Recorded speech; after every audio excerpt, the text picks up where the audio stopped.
Hey, it's Russ from right here on the Infectious Groove YouTube channel, and I know that I am way behind on this one, but I am finally going to do a review of the Pink Floyd Animals remix, which in and of itself is way behind. There's a whole story on that you can look up. I'm not going to go into all that in this video, but this is the 2018 remix of Animals that came out almost 4 years after it was supposed to, but legally it's titled the Animals 2018 remix. So in this video, I'm going to go over the usual things that we go over as far as if I think this is even worth the money that they're asking for it. And we never tell you how to spend your money, but we do try and tell you if we think there's any value in it or not.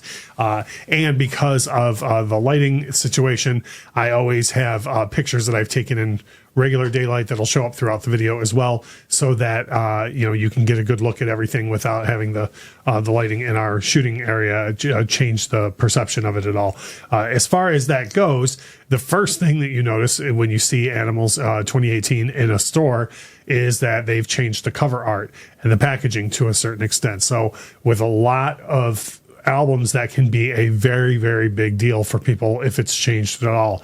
And I understand the need to do it. For example, I personally love the latest remix of the Beatles' White Album, the Giles Martin mix, but it looks exactly identical to the original. And I know that with the white cover, but still they didn't mark it in any way, shape, or form except for a very small piece on the hype sticker. So at least with this one, when you see it across the store, or if you're just flipping through the bins at a store, you can tell easily the difference between this and the original mix cover art on Animals.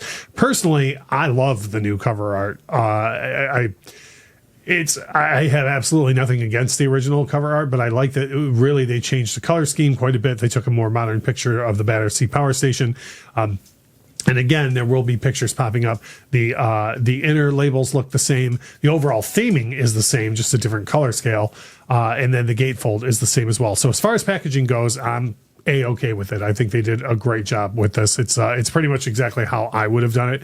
So that's, of course, why I'm okay with it. The next thing that we always talk about when it comes to vinyl reviews is the sound, because the sound is what matters.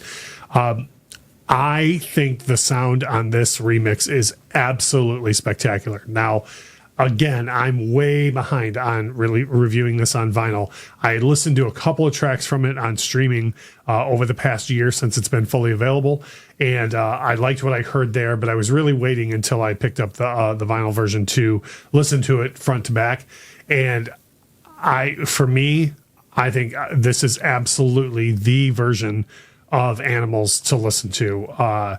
Even if you have a perfect sounding original pressing, which I've heard of the original mix of Animals, I just think the mix on this version beats the original mix in every way.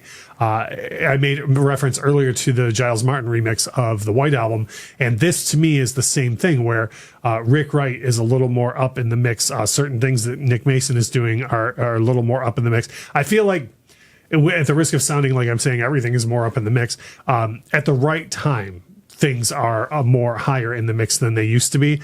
And for me, just like with that Giles Martin mix, this sounds more to me like the whole band playing together than it did on the original mix of the record. For pricing, I know that for a while there, and this is one of the reasons why I didn't get around to picking it up, it was, I guess, a victim of supply chain issues, and there were some initially available, and then it went up real quick in price on Discogs and whatnot. But these days, I kind of feel like if I'm finding it out there, then everybody is, because I'm putting a low effort into picking up vinyl these days, and the market that I live in now is much harder to come by new vinyl than it used to be. So having said that, price, you should be able to find it for right around $30, and if you see it for more than that, then you're probably looking at someone who's marking it up, hoping that it's still a scarce pressing, in my opinion. As far as value goes, for me personally, I think for $30, it's an excellent value. I mean, you're getting a new take on a fantastic album.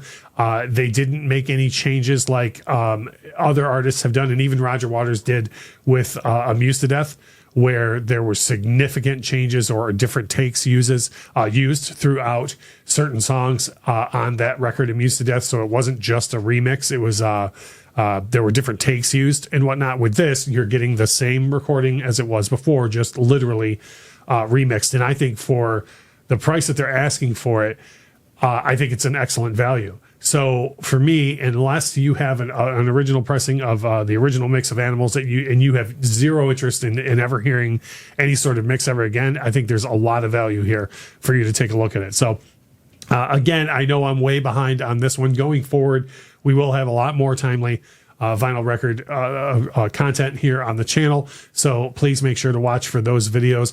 We will try to put vinyl content out on Sundays, and we have a full plate of things that we want to cover on the channel. But by all means, if there's artists or albums you'd like us to take a look at, we'll be more than happy to do that. Just drop a comment below.